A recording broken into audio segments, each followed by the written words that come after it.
So hello guys, welcome back to my YouTube channel. तो हमने कि जैसा कि देखा पिछली अपनी वीडियोस में कि हमने कैसे स्केलर इंटीग्रेट करा और ऑडिटेबल इंटरसेप्टर ऐड किया, जो कि ई एफ कोड का इंटरसेप्टर यूज़ करके हमने जनरेट किया था। और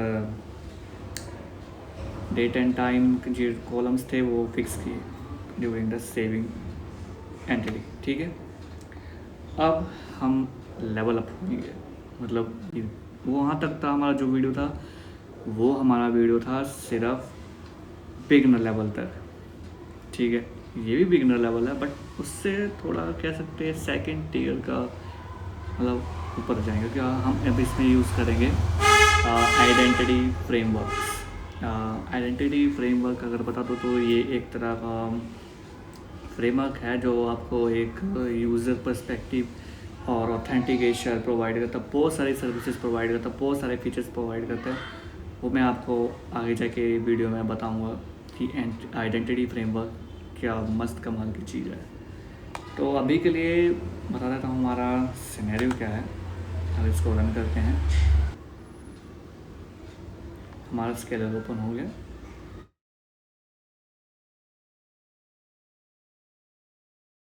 तो अभी क्या है, टू डू आइटम्स और टू डू लिस्ट, इसको भाई कोई भी एक्सेस कर सकता है। अगर आप डिप्लॉय भी करोगे ना, कोई भी number of user, anonymous user उसको यूज़ कर सकता है।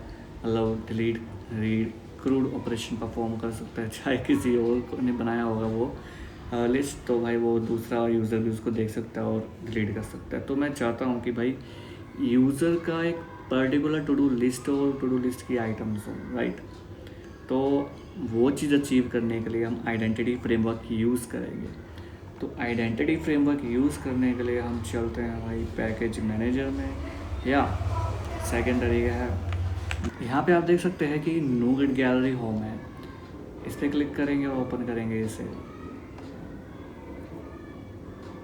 और यहाँ पे हम सर्च मारेंगे आइडेंटिटी फ्रेमवर्क। तो यहाँ पे आने पे यहाँ पे पहला ही दिख जाएगा आपको ASP.NET core identity framework Microsoft की तरफ से। तो इसको ओपन करेंगे और हम CLI का कॉपी करेंगे, बट हमें ये प्रीव्यू नहीं चाहिए भाई, हमें वर्जन चाहिए 10। ठीक है, और ऐसे कॉपी करते हैं, इतना कॉपी करते हैं, अपने VS कोड पे जाते हैं, टर्मिनल पे जाओ, पेस्ट करो और ऐड करो। तो आप देख सकते हैं इसने आइडेंटिटी फ्रेमवर्क इंस्टॉल कर लिया। अगर आप यहाँ पे देखोगे पैकेजेस करके डिपेंडेंसीज में माइक्रोसॉफ्ट आइडेंटिटी फ्रेमवर्क, राइट। आप इसमें से और भी पैकेजेस हैं। यहाँ पे बैक जाएंगे, UI, ये हमारा मेन है भाई।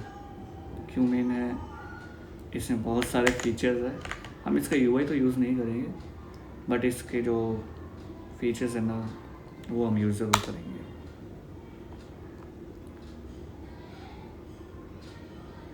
ठीक है, इंस्टॉल कर लिया। यहाँ पे देख सकते हैं UI वाला भी इंस्टॉल हो गया है। अब आइडेंटिटी फ्रेमवर्क क्या करता है, बाय डिफ़ॉल्ट एंटिटीज़ जनरेट करके देता है यूज़र मैनेजमेंट के लिए। ठीक है, तो एक फुल फ्लेज प्रोडक्शन ग्रेड का एक एप्लीकेशन आप रेडी कर सकते हो। उससे एक पूरा अपना एक इंफ्रास्ट्रक्चर खड़ा कर सकते हो, जैसे मर्जी तोड़ मड़ोड़ मैनिपुलेट करके उसको अपने हिसाब से भी बना सकते हो। ओके, तो उसमें बहुत सारे फीचर्स है। तो आप यहाँ पे डोमेन में आएंगे, एंटिटी में आएंगे, एंटिटी में एक नया एंटिटी क्रिएट करेंगे, फिर क्लास होगा, उस क्लास का नाम होगा यूज़र। ओके,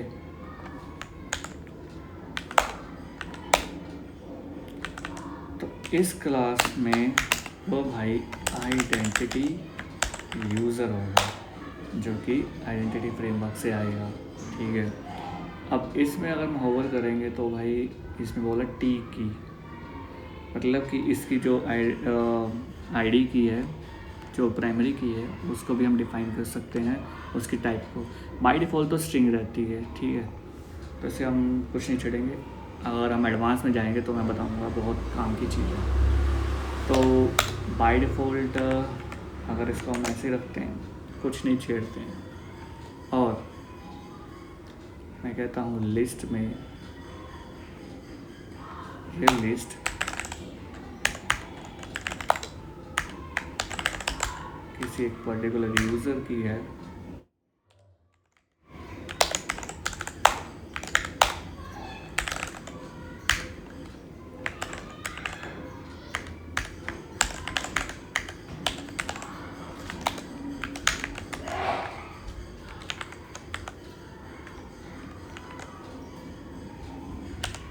तो इस पर्टिकुलर यूज़र में मतलब एक यूज़र के पास मल्टीपल टू डू लिस्ट हो सकती है, right.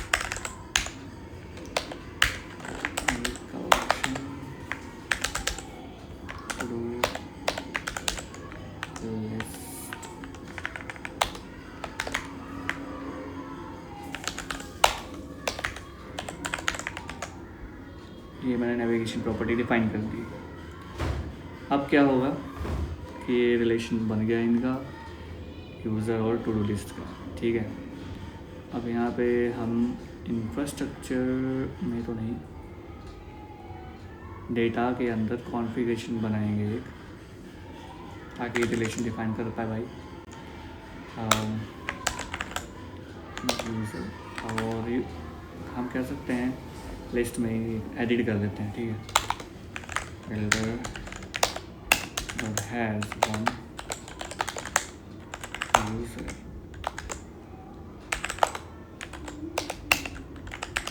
with many to-do list dot has foreign key, user ID is required on the read cascade। तो ये रिलेशन मैंने डिफाइन कर दिया वन टू मैनी का, ठीक है। हमारे ये रेडी है। बट एक और चीज़ चेंज करनी है एप्लीकेशन डीबी कॉन्टेक्स्ट में भाई। यहाँ पे अब डीबी कॉन्टेक्स्ट की जगह आइडेंटिटी डीबी कॉन्टेक्स्ट आएगा, ओके। तो इसका टाइप होगा यूज़र जो हमने क्रिएट करा है, ओके। अब ये पूरा सेट है हमारा एप्लीकेशन डीबी कॉन्टेक्स्ट, इसको कुछ नहीं छेड़ना। बट अब हमें डिपेंडेंसी इंजेक्शन में आना है, वहाँ पे आइडेंटिटी फ्रेमवर्क को कॉन्फ़िगर करना है, ठीक है। बिल्डर और service dot add identity API and points, ये बताता हूँ, बहुत ज़रूरी चीज़ है। यूज़र डॉट ऐड रोल, यहाँ पे मैं बोलता हूँ आइडेंटिटी रोल, और add framework application dB context. तो ये हमने आइडेंटिटी फ्रेमवर्क को कॉन्फ़िगर कर दिया है, ठीक है। इसमें ये आइडेंटिटी API एंड पॉइंट्स क्या करेगा, ये हमें UI फ्रेमवर्क, जो हमने UI वाला फ्रेमवर्क यूज़ करें वो वहाँ से यूज़ होगा। और ऐड रोल्स, मतलब कि यूज़र के पास भी रोल्स होते हैं भाई, मतलब एडमिन रोल, कस्टमर रोल या store manager, an number of according to the organization और your application business logic, okay. तो यहाँ पे हमने आइडेंटिटी फ्रेमवर्क कॉन्फ़िगर कर दी है। अब अगर हम इसको बिल्ड करेंगे, देखते हैं कि कहीं एरर और इशू तो नहीं आ रहा है।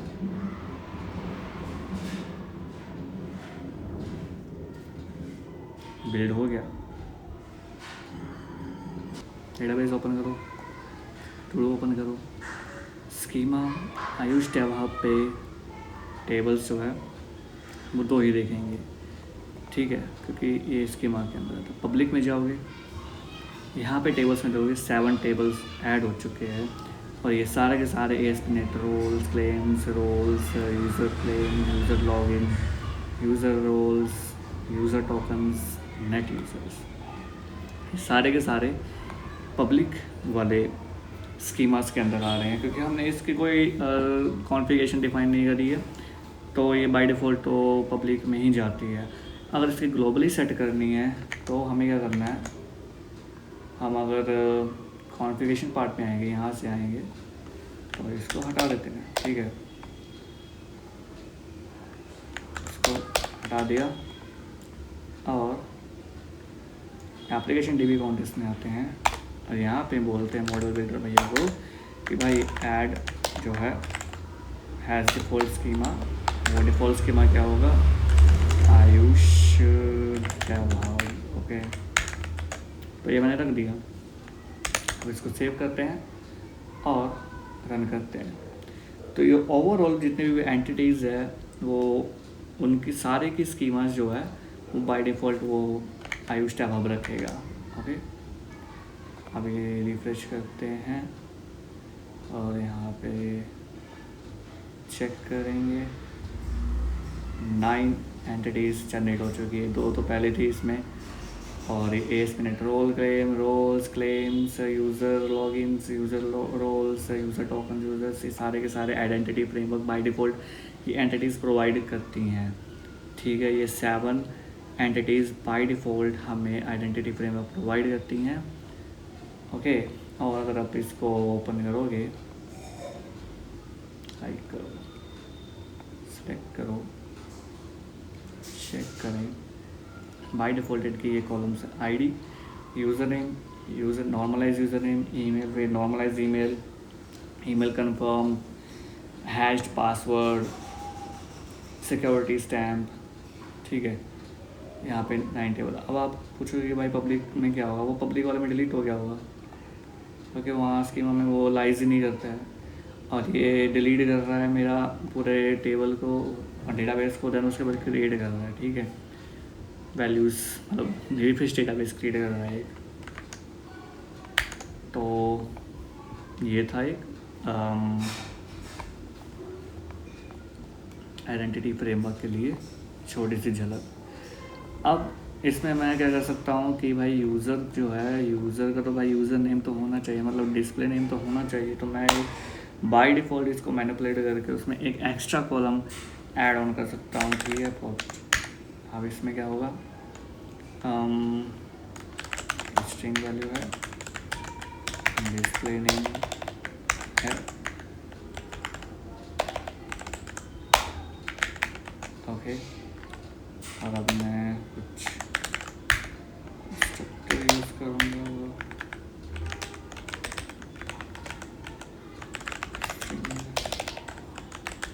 डिस्प्ले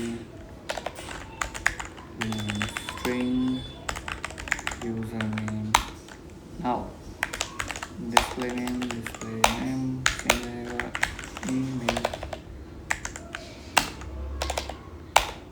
ईमेल जो है वो यूज़र नेम रहेगा, और यूज़र नेम भी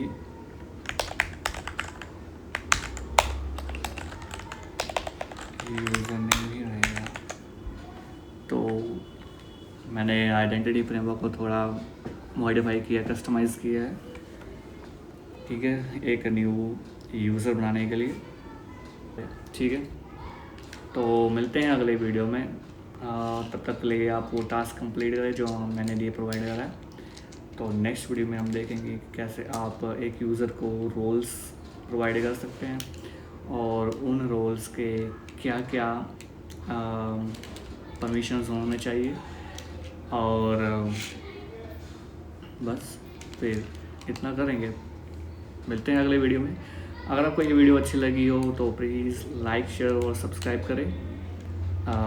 बाकी पता ही है आपको, अगर मेरी वीडियो अच्छी लगी, मेरी वीडियो की क्वालिटी इतनी अच्छी नहीं है, मैं पता है कि नॉइस बहुत है भाई, अब इसका मैं कुछ नहीं कर सकता। अगर आप हेल्प करोगे तो मैं बढ़िया से सेटअप बना के भाई एकदम से आपके लिए बहुत बढ़िया वीडियो बना, इंफॉर्मेटिव वीडियो बना सकता हूँ बिगनर्स वालों के लिए, ठीक है। Thank you so much.